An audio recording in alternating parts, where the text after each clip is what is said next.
Hi there, I'm Jim Schaerer. If you're like me, you may be avoiding your high performance leadership project. Maybe you got into Toastmasters for public speaking and you aren't quite sure about this whole leadership thing. Maybe you're not sure what project is right for you, or the whole prospect just seems so overwhelming that it's hard to know exactly where to begin. If any of this resonates with you, don't worry, you are not alone. This video, the very video that you're watching right now, is my own high performance leadership project. Together, we're going to learn answers to questions like, what is high performance leadership? How do I select the project that's right for me? How do I make my project successful? And most importantly, how do I begin right now? As you would expect from Toastmasters, when you begin your high performance leadership project, you will receive a lot of really great materials. I really encourage you to read through it. It even includes a quiz to help you identify your own leadership style. But don't worry, this is not going to be a video of me reading through the manual for 1 hour. Instead, I've brought together a panel of 6 experienced Toastmasters to share their own experiences and stories about leadership. I'm going to begin with Louanne Marshall. And Louanne, I'm going to pose to you a really big question. What is leadership in the context of a high performance leadership project in Toastmasters? First, let's start with a story. There was an incident at an airport where a gentleman took his ticket and tried to board the plane early before it was his number. And when he got to the gal and she scanned the ticket, she realized what he was doing. Well, it was not pretty. She got very angry and she yelled at him, and it was quite the scene. After it was over, another young man went up to her and said, "Why are you treating us this way? What's going on? Why do you treat us like cattle?" And she said, "Sir, if I don't follow the rules, I could get in big trouble. Not only that, I could lose my job." That gal was functioning out of fear. Let's talk about Southwest Airlines for a minute. Do you think that Southwest Airlines only hires fun people?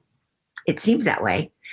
But what the difference is the people that work for Southwest feel safe. They're operating from a vantage point of safety. Therefore, there's trust and there's cooperation. Trust and cooperation are emotions. You cannot dictate them. You cannot tell your team, you need to trust each other. You need to cooperate with each other. You can't do that. It's something, it's a feeling, it's an emotion. It's something that you create with the atmosphere. I want to tell you another story. Back in 2008, there was the recession. It was horrible. A lot of companies really struggled through it. In fact, there were many, many layoffs. Some of you may have even experienced it. This one CEO in Utah decided that he and his board needed to meet to talk about layoffs because this was huge. Their company needed to save $1 million. It was a huge company. He presented an idea to his board, and he then presented it to his employees. He said, "We're not going to do layoffs. Instead of some of us suffering a lot, let's have all of us suffer some." And so what they did is he told all the employees that they each had to take 4 weeks of furlough. They could take it anytime throughout the next year. They could take it all at once. They could spread it out, whatever worked for them. But to make it so none of them had to suffer a lot, all of them were going to have to suffer just a little. And maybe it was more for others. Well, that more for others was realized, and a spirit of cooperation ensued. Not only that, morale went up because the company, the people that worked for the company, realized that the company cared about them. The employees began to talk among themselves, and some of the employees that were in different positions than others said, "Look, I can take 5 weeks off and I'm okay. Why don't you just take 3? And they began trading. That wasn't one of the ideas of the CEO, but it was a great idea because in the end, the company ended up saving $2 million instead of $1 million. It was a huge difference.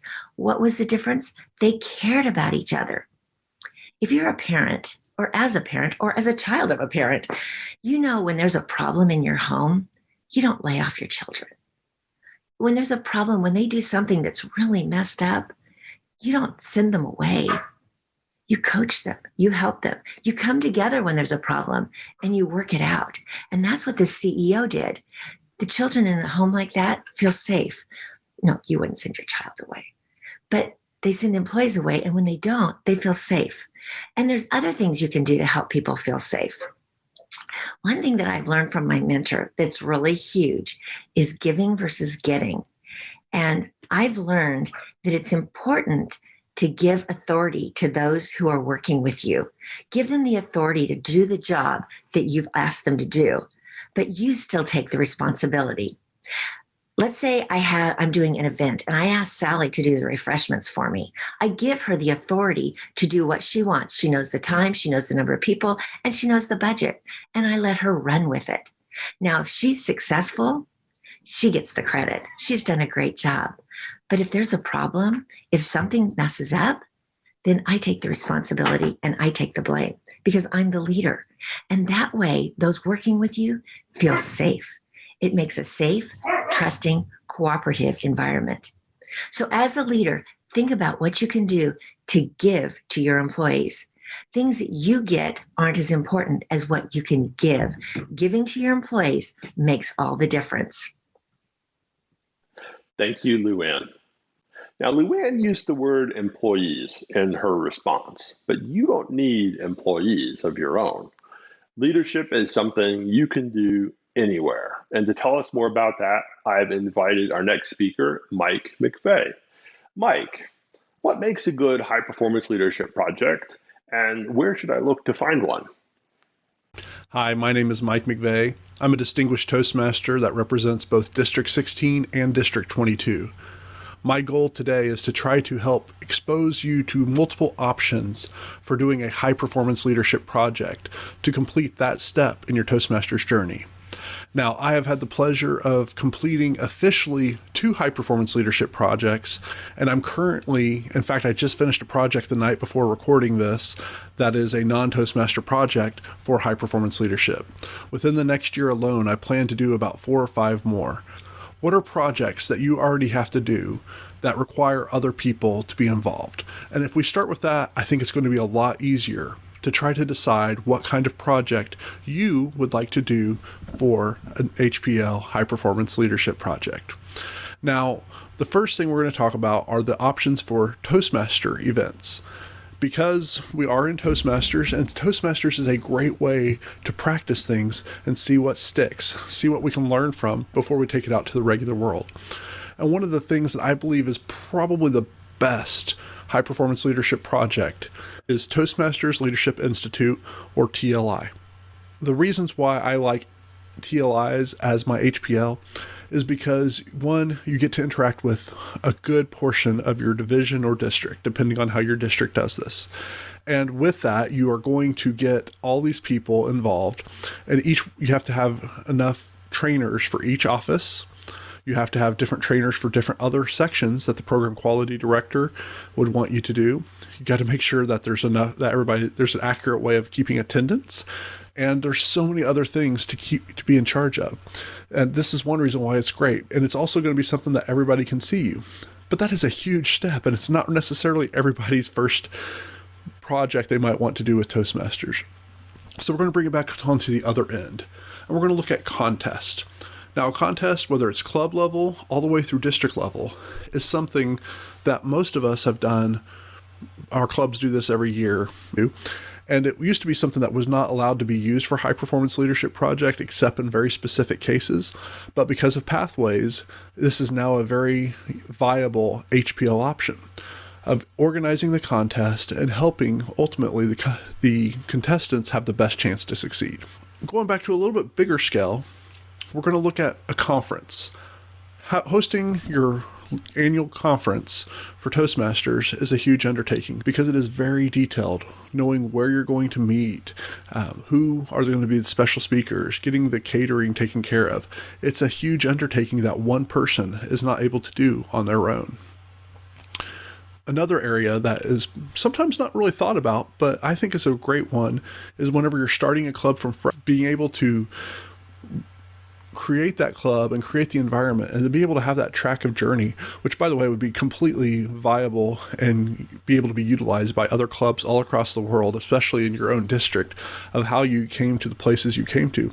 But it's a journey, or even restarting a club. Another thing that you could consider would be special meetings. There are various reasons. Maybe it's going to be a DEC meeting, a district executive committee meeting, and you're going to try to get all the different things organized and making sure that everybody has the paperwork they need. Or it's a district council meeting, and you're specifically going to focus on that one aspect of conference that all the district council is coming to vote. That's great, and I love that we can do these for Toastmasters. But the thing that I'm really excited about is the non-Toastmaster high-performance leadership projects, because this is where we are, most of us, in our daily lives for the rest of the world. This is where we make a difference. This is where, ultimately, what we do actually means something. But whenever you get a project assigned to you at work, it means a whole lot whether you get it done. It might mean a promotion, it might mean a demotion, or it might mean your job. So being able to complete projects and have a system that helps keep you accountable is a great incentive to exceed and succeed at this. Even a birthday party for someone else. If you have young children, and planning a birthday party honestly is pretty intense. Now, technically we can all do it ourselves, or we can have a team. We can call on relatives to take care of different parts of a birthday party. Maybe we have friends that we're going to be able to, they'll take care of the cake and you'll take care of the entertainment. Online platforms, we've talked about this a little bit, but something that has generally been done in person, moving it to a virtual style has a completely different rule set. Even though it technically follows the same rules, we're not doing it the same way. So this is a very positive chance to help bring all of your work or your hobbies onto a different platform, and tracking that down and going through the HPL is a good way of doing that. Work projects, goodness, I don't even know how. This is why we could all do 100, 200 projects a year, but we just don't get credit for it. So what is something that you get assigned? If you're anything you get assigned from work that requires multiple steps and requires bringing people in, that's more of a long-term project, not necessarily a one-time project, but coordinating people to get there. That could qualify for an HPL. My favorite thing, and this can cover, again, so many different things, is event planning. Event planning can be everything from fundraising to a wedding to hosting a music festival. There are so many opportunities, and it really has to do with your imagination. An HPL could be doing something like making a short film and coordinating all the different people, the actors, the behind the scenes. But main thing that you need to know is it can't be something that you're just doing all by yourself. If you're doing everything by yourself, then that's not leadership. And so whatever you might think of, and everything that can possibly include other people, and for you to display different styles of leadership. I mean, if you're not sure what it might be, you can always look at the project for your leadership style and look at the various types of leadership, and those are all ways that you can coordinate people. If you have an idea that hasn't been mentioned, I would love to hear from you. mike.w.mcvey@gmail.com. I would love to see what you would offer as possibilities. Thank you, Mike. By now, you may have a project in mind, and you may be really excited to get started. But as I learned from Lisa Despain, you can improve the chances your project is successful with a little bit of planning. Lisa, how and why should I plan my project? Hello, fellow Toastmaster. Congratulations on reaching this point, your high performance leadership project. You should feel very proud of the progress you've made thus far. Today, we're going to talk about the importance of planning when you are creating your high performance leadership project and your project plan. If you look back on everything you've done in your work life, in your home life, there's always some sort of plan going forward. You don't create a dinner party without having some sort of plan as to what you're going to prepare, when you're going to prepare it, and exactly what you need to have a successful dinner party. It's the same thing with your high performance leadership project. For me, I have done 2 different high performance leadership projects. My very first one was very, very ambitious. Back in May of 2017, I hosted an online virtual event with 28 different speakers where we talked about developments in the publishing industry. I started my project way back in February of 2017 in anticipation of my March 2017 deadline. So as you can see, there were several months of planning there. When I talked to my executive committee, we worked together on creating the marketing for it, the name of the event, and then they helped me think about all the different people that I wanted to invite as guests. When I went to invite people as guests, it took a ton of time to consider the kinds of words I wanted to use, how I wanted to invite them, and all of that. So as you can see, one of the very most important things about planning is to create enough time in your plan to do all of the steps that need to be done. It is possible to pull something off very, very quickly, but if you want to have something big and scalable, you want to make sure you build in as much time as possible so that you can get all the steps done. One of the things that I learned when I did this big project was that things will fall apart. It is just human nature for things to pop up out of nowhere and for you to be surprised by some of the events that happen. What you want to do when something happens that is outside of the plan, just go with it.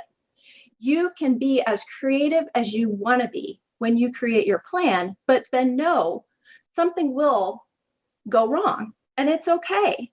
The thing that happens when something goes wrong is you get to use that creative part of your brain that goes, oh my gosh, something weird happened. What are we going to do to fix it? In my case, I had a speaker who fell through at the last minute. She just decided, I don't want to do it anymore. It was okay. I ended up having my same 28 speakers. And in fact, I had ended up doing a video of my own to recap the entire event that I called my 28th video. So the people still had the same number of videos. They still had the same number of experts, but it was just one little thing that I could throw in that fulfilled the obligation, but then I didn't have to stress out about that person dropping out at the last minute. Another thing you want to consider is how often you're going to be speaking to not only your executive team, but then also the team that works with you. One thing I found out when I worked on another of my HPLs was that sometimes people don't know what you expect from them. That's something that you need to communicate over and over and over again to make sure that they know exactly what you need. For instance, I worked on a contest for my area, and we were doing great. We had it set up on Zoom. We were all doing well. And then we got to the contest. When it was time to tabulate all the votes on my ballot counter, it texted me and she said, okay, what do I do now? And I went, but the judges have just sent you the information and you don't know how to tally your ballot. So it was a very big learning experience for me that just don't assume that they know exactly what to do. You have to communicate and you have to plan every step of the way to make sure that your team will be there to do what they need to do at the right time. Another thing you might think about is what are the small, tiny details that need to happen? And then what are the big, giant things? When you're creating a plan, sometimes you can start with little minutia. Okay, I know I need to contact this person, this person, this person, this person. But if you think about it, that can be grouped together in one thing that is contact team to help. So when you think about your planning, you can start with the contact team to help level, or you can start with the part where you are creating all the different teeny tiny pieces and parts that create that one big, what you would consider a milestone or a signpost. These are the big things that need to happen. Another thing that might be considered a big thing would be the technology. Are all the technology pieces in place to make this successful? So as you're thinking about your big plan, be sure to start thinking about and start brainstorming with your team some of the tiny things that need to happen. What kind of paperwork needs to go into this? What kind of writing? What kind of publicity? How much can you do well ahead of time to get to the final result? As a for instance on that, when we did the contest for the division, we started planning a wee bit too late. For instance, I had the date on the calendar about a month ahead of time, but I didn't contact all the people who I needed to help well ahead of time. I ended up scrambling semi at the last minute, basically the night before, to make sure that everyone was in place who needed to be in place. That brings me to another point. A lot of times there are parameters to what needs to happen. Now, if you consider your goal as something big, like I want to have a successful online event, or I want to have a successful club contest, or I want to have a successful division contest, what does that mean to you? What exactly does that mean? Well, to me, it meant I needed to have people in place who were excited about doing it, who had their paperwork in on time. I wanted the technology to work perfectly the first time, not have to scramble and worry about all the things happening. And I wanted people to have fun. I wanted people to not have so much dead time in between speeches. So if you think about all those things and all those goals, then you start working backwards and you think, okay, what are the things that need to happen behind the scenes to make sure that this is a successful event? Now, let me remind you that even if you do an HPL and you fail, you have still fulfilled the project requirements. The project is all about thinking in a project manner, right? It's all about creating the team, working with other people, making sure that you do everything you can to create a successful outcome. But the actual results of the outcome don't necessarily need to be exactly what you think, and they don't need to be perfect. You just have to learn something as you go through the process. So I hope all of that was helpful to you. I hope you enjoy your HPL. I hope you look back on the experience of your HPL and enjoy it. I look forward to hearing from you and hopefully seeing your finished project. Thank you, Lisa. Lisa's advice right there at the end reminds me of a quotation from Dwight D. Eisenhower. Plans are worthless, but planning is everything. Even if your plans change moments after your project begins, the act of thinking through the steps and requirements necessary to complete your project will empower you to quickly adjust and still ensure a successful outcome. Our next speaker, Josh Cain, will take us all the way back to World War II to learn a little bit more from that famous military leader. Josh, how do I translate my plans into action? It was June 6, 1944, and perhaps the most audacious plan in human history was about to unfold. It involved 850,000 personnel from 3 different nations, 11,000 aircraft, 6,000 types of boats, 150,000 land vehicles. And the leader for this plan was put in place just a mere 6 months prior to it launching. His name was General Dwight D. Eisenhower, and all that hung in the balance was liberty for half the globe. Of course, the battle I'm talking about is the famous World War II invasion of Normandy. The reason I'm sharing this with you today is because this history lesson shows us that an audacious plan can effectively be moved in and put into action. And that's what I'm going to talk to you about today, is how to turn your plan into action. I'm going to work on the assumption that you've already got the planning process figured out and you've done a great job of that. And now it's game day and we have to put that plan into action. I'm going to give you 3 simple tips that I learned while working in the Marine Corps. And these 3 simple tips should not be taken for granted despite their simplicity. So let's get ready and jump right in. The first tip I want to give you is communication. Communication is paramount. So here's a few recommendations for your communication. It has to be redundant. Let's pretend on game day, I'm going to start the day off with the morning verbal brief to my teams. But in addition to that verbal brief of what we're doing for the day, I'm going to hand out index cards that have instructions written to each respective team. So now I've got redundant communication. I have communication both verbally and in writing. And whenever it's possible and practical, you should do that. Have instruction both verbally and back it up with instruction in writing. That way when there's any questions, they can reference the writing. Additionally, communication has to be two-way. It can't just be me communicating to them, but they also have to be able to communicate with me, which means I need a comm plan. People have to understand, how do we prefer to communicate? Is it going to be cell phone? Is it going to be radios or walkie-talkies? If I don't have one, who can I go to? Where are they at for me to use that radio? Maybe we're not using electronic communication at all. Maybe it's just going to be in-person conversations. Where are you going to be at? How often are you going to be stopping by my station? That way I know how to communicate. Simple tip number 2, relationships. Now, I could go down a traditional conversation about chain of command. We need to make sure that we have people in charge of people and break that into smaller teams and do delegation and those things. But instead, I think most of you have probably already heard lessons about that. I'm going to bring something new to the table. This is a lesson I got from a retired Marine Corps colonel, and it's an acronym called IPOD. The I in iPod stands for idea people. Your idea people are the folks that help get the plan conceptualized, dreamed up. Or on game day, maybe there's something we haven't thought about. They're going to be your problem solvers that think of something new to take care of that. Then there's your planners. Your planners are the ones that take those dreams from the idea people out of that little thought bubble and put it down on paper. They're asking where, when, why, how are we going to do this so that we can create instructions to pass on to our workers. Next, there's organizers, the O in iPod.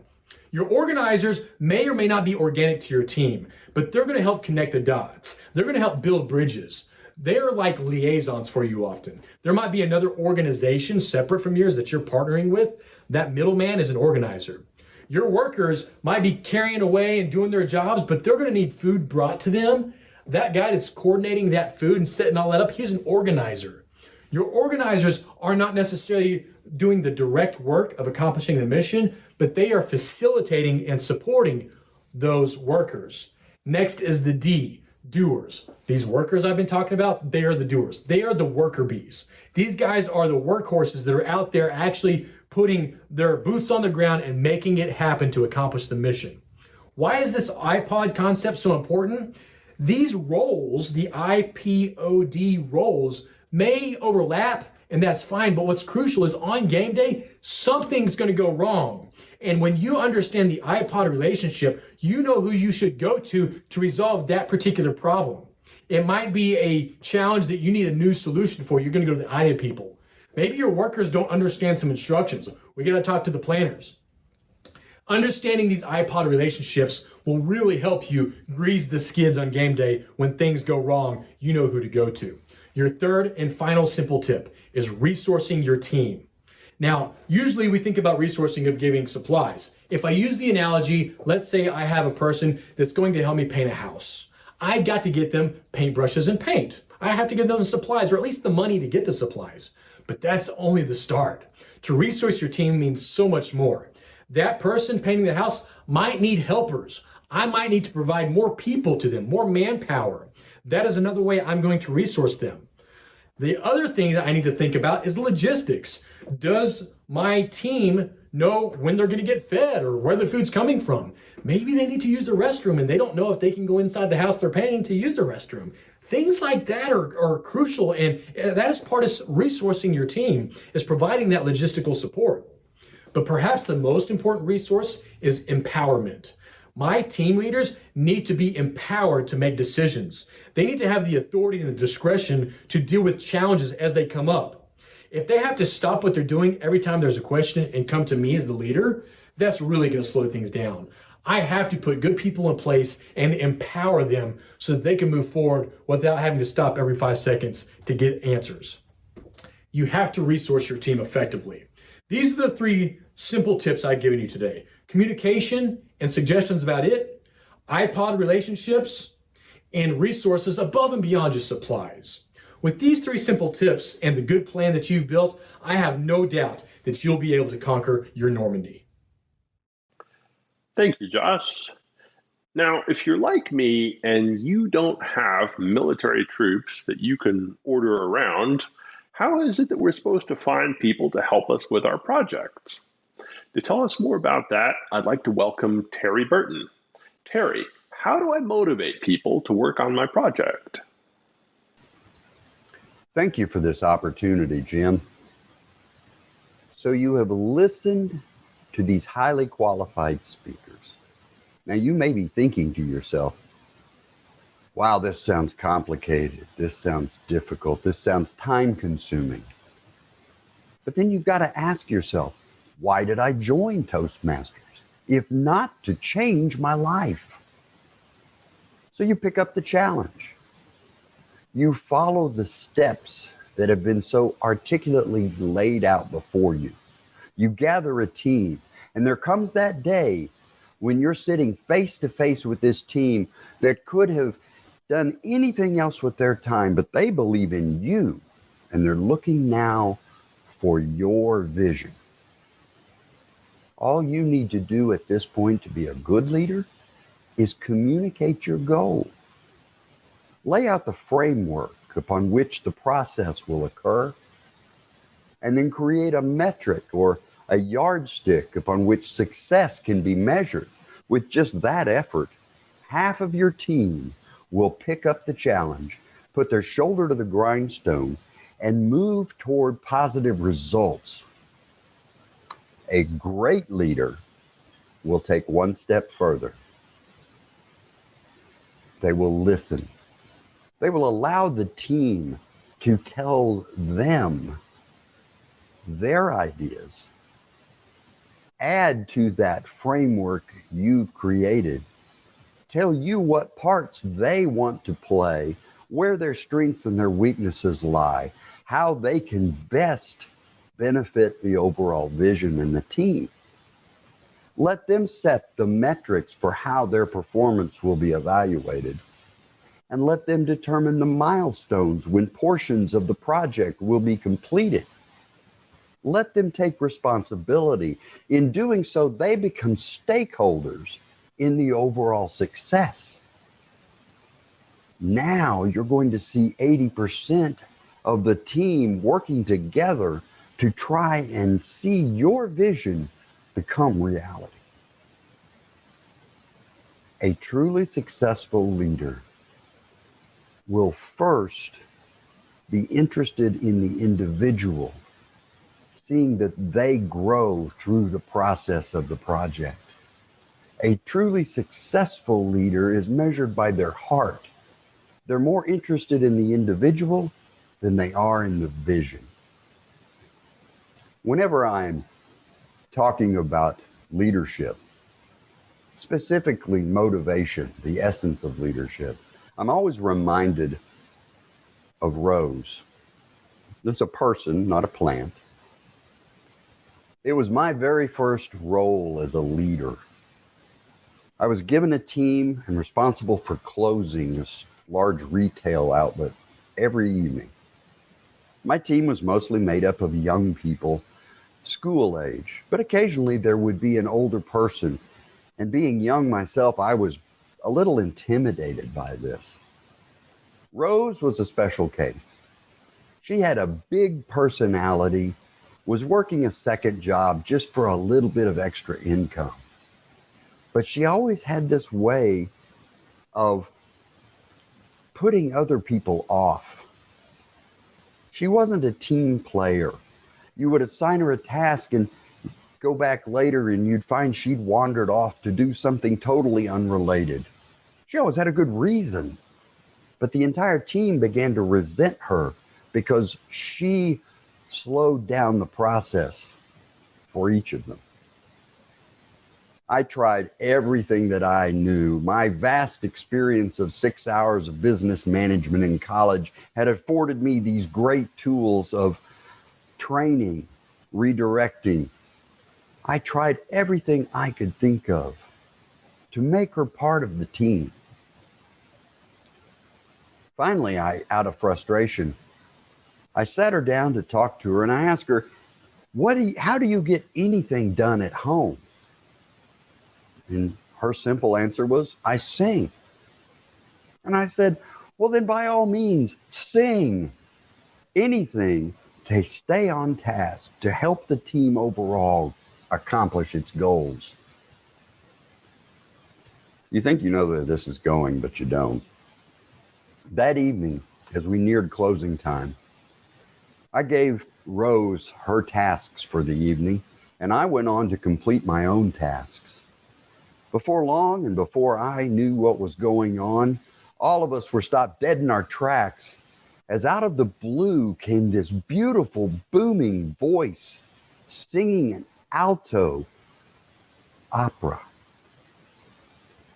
Well, needless to say, every person in the store began to walk forward to see what in the world was going on. And there we find the only person on the team actually doing anything beneficial is Rose, singing at the top of her voice this beautiful ariata. From that moment on, the entire culture of the closing team changed. The other team members became interested in opera, and they would ask her what the Italian lyrics even meant. She became more open, more friendly. She was out of the box, if you will. And that entire culture changed because of a question. Now, I'd love to take credit and say, I thought this would be the solution. But in all honesty, it was just out of exasperation. But for yourself and your team and your project, always be aware to ask the right questions and listen to the answers. Let other people tell you how they can be successful. And most of all, remember to sing. Thank you, Jim. Thank you, Terry. This has been one of the hardest lessons for me to learn in my own leadership journey. How to be receptive to ideas that may be very different from my own. Our next speaker is Vearl Tolbert, who actually manages projects for a living. Vearl, we've talked a lot about how things can go wrong in our projects. How do I keep my project on track? It was December 2019. We had just kicked off a project with multiple teams and a software vendor to significantly improve a process and the software we were using to capture and track the company's equipment. We executed multiple design thinking sessions with all the stakeholders, had a ton of momentum and clarity after the project kickoff. We secured our funding, had an all-star project team, and even had a prototype that solidified our project approach. After 1 year of effort, the project was 6 months behind schedule. We were over budget, team members were frustrated, and the project appeared dead in the water. Using project management fundamentals, we were able to help get things back on track and deliver to the business. Hi, my name is Vearl Tolbert, and I've been leading projects for over 10 years. I'm also a project management professional, PMP. If you're like me, you've been leading or on a project with similar symptoms. It's never fun. Today, I'd like to discuss some key topics that will help ensure that your projects remain on schedule and within budget. One topic you'll want to make sure that you consider is time management. This would encompass communicating and managing the project schedule. You can use tools like Excel, Microsoft Project, or even just a calendar. But ultimately, you want to make sure that you've identified what are your key dates that you have to hit to ensure that your project lands on time. What are those critical tasks and what are their dates that we have to hit? This can also be referred to as the critical path. One example, if you're planning a wedding, for instance, identifying the venue for the wedding would be an item I would say is on the critical path. We might want to know where the event's going to take place, and pretty early. Alternately, identifying a date when you're going to get ice for the beverages at the event. This could be something that's probably not on the critical path because it can slide a lot more. You can get the ice months in advance or probably just the day of. Also, I recommend, depending on the risk of the project, if it's something that you've done before, you might want to consider adding some cushion in your project timeline. This can account for things that you just don't know might occur. This will ensure that you're on schedule and as planned. Project management, according to the PMBOK, Project Management Body of Knowledge, is 75 to 90% communication. And communicating the timeline and managing it at schedule is critical to ensure that you're on time and within budget. Something else to keep in mind is to monitor progress on the project. This would include early setting some type of cadence for periodic updates from your project team.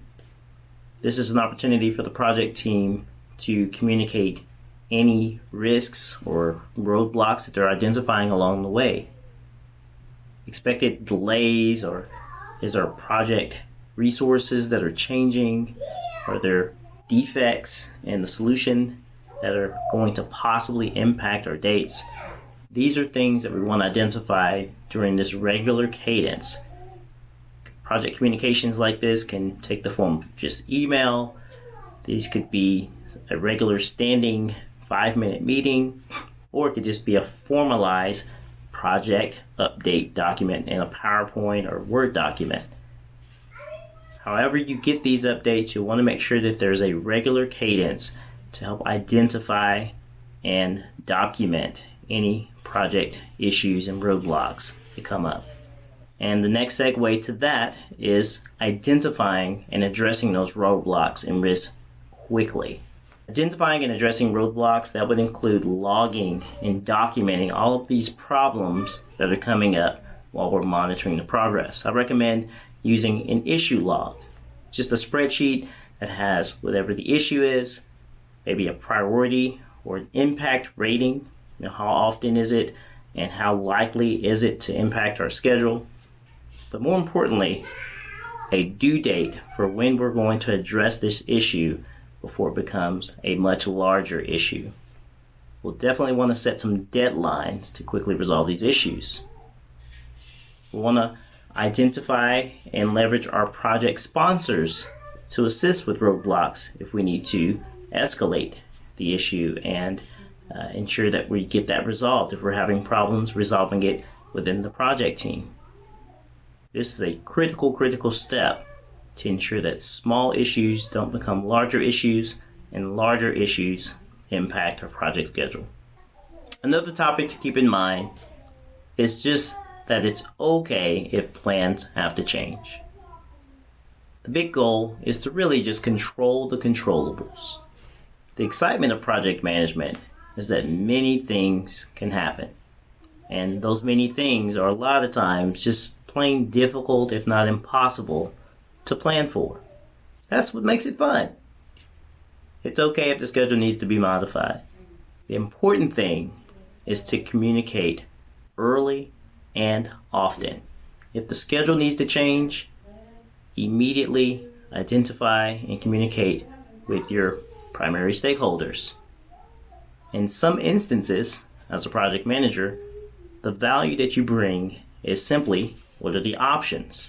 We know that these are the issues. We know this is the impact. What are our options that we can present to our project stakeholders? Project management is exciting.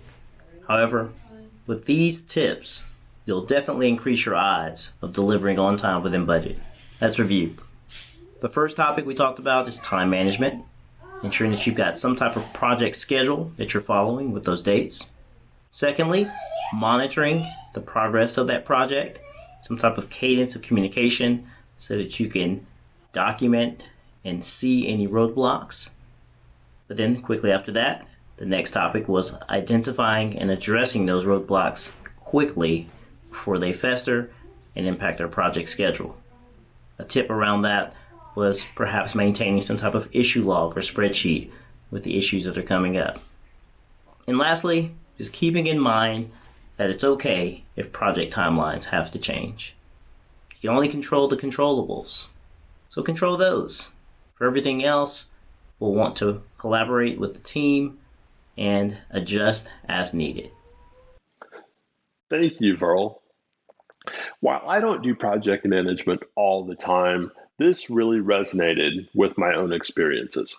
If I'm careful to set clear and realistic expectations, do everything in my power to live up to those expectations, and communicate as soon as possible if something changes, it's much more likely that everyone is going to come away from my project feeling good about it. I'd like to finish by zooming out and taking a look at the milestones that Toastmasters recommends for every high-performance leadership project. This took me a little while to figure out, so hopefully my pain can be your gain. Before your project, you'll want to recruit your guidance committee. These are not people who will be working on your project, but they'll be people who can provide support and advice as you manage your project. You'll need at least 2 people on your guidance committee, and at least one of them must be a Toastmaster. You'll choose your project. That's an important one. Plan your project and deliver your first speech where you introduce your plan or your vision. You'll recruit team members who are no doubt inspired by your speech. Establish a project plan that includes what tasks are required, who will accomplish those tasks, and realistic due dates that fit with your project's needs. Toastmasters also recommends that you check in with your guidance committee pretty frequently at the beginning, at least before you select your project, after you create your vision, and after you form a team and build a project plan. During your project, you'll want to check in with your team frequently. Communication really makes the project go better. And provide support to your team by clearing roadblocks, providing opportunities for growth.